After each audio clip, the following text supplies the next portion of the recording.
Türkmenistan'ın içinden çıkmış, kültürüyle, birikimiyle ve cesaretiyle çevresindekileri hayran bıraktıran bir devlet adamı.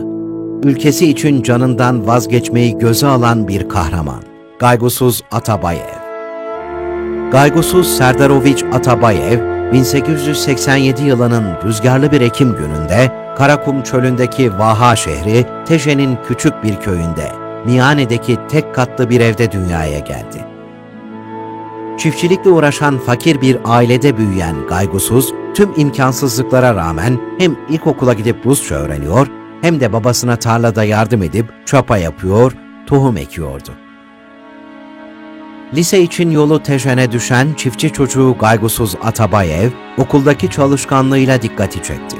Paydos zili çaldıktan sonra okulda kalarak gece yarılarına kadar matematik çalıştı. 1907 yılında yükseköğretim için eline tahta bavulunu alıp trenle Taşkent'e gitti.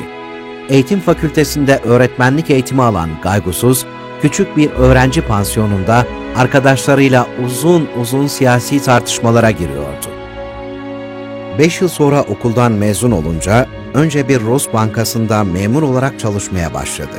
Dürüstlüğüyle ve sosyalliğiyle dikkat çeken hoca lakaplı genç, 1. Dünya Savaşı başlayınca bankadan ayrıldı. 1. Dünya Savaşı'nın etkileri Türkmenistan'da da hissediliyordu. Çarlık Rusyası'nın kapı kapı topladığı ağır vergiler yüzünden Gaygusuz Atabayev günlerce ağzına koyacak yiyecek bulamadı. Kısa bir dönem öğretmenlik yapan Gaygusuz Atabayev'in kafasında politikaya atılmak vardı. Türkmenistan Komünist Partisi'ne üye oldu ve kısa zamanda yükselerek 1917'de Merv'deki Sovyet asker ve işçilerinin gıda kaynakları merkezinin başına getirildi.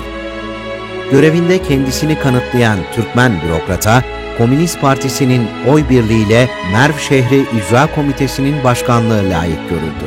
Kurduğu ekibiyle kısa zamanda tarihi şehri bir şantiye alanına çevirip adeta yeniden yaptı. Komünist Parti'nin en önemli isimlerinden olan Atabayev'in aklında daima Türkmenistan'ın kendi kendini yönetmesi vardı. O sırada Hive'yi ele geçirip Sovyetlere karşı direnen Türkmen isyancı Cüneyt Han ve arkadaşlarına gizlice destek oldu. Uzun süre konferanslarda konuşmalar yapan, arkadaşlarıyla imza toplayan Gaygusuz Atabayev'in hayali 1924 yılında nihayet gerçekleşti ve Türkmenistan Sovyet Sosyalist Cumhuriyeti resmen kuruldu. Yerel mecliste görev alan devlet adamının çabalarıyla Türkmenistan Sovyet Sosyalist Cumhuriyeti'nin sınırlarına Daşoğuz ve Lebap vilayetlerini de ekledi. Ancak hala devam eden basmacılar hareketinin destekçilerinden görülen Gaygusuz Atabayev bir gece yarısı gözaltına alındı. 3 gün boyunca karanlık bir hücrede sorgulanan Gaygusuz Atabayev, 1937 yılının karlı bir kış günü 7 Rus piyadesinin kurşunlarına hedef olarak cansız bedeni çok sevdiği Türkmenistan topraklarına düştü. 30 yıl sonra mezarı başkent Aşkabat'a taşınan Gaygusuz Atabayev'in temelini attığı Özgür Türkmenistan Cumhuriyeti ideali yıllar sonra torunları tarafından gerçeğe dönüştürüldü.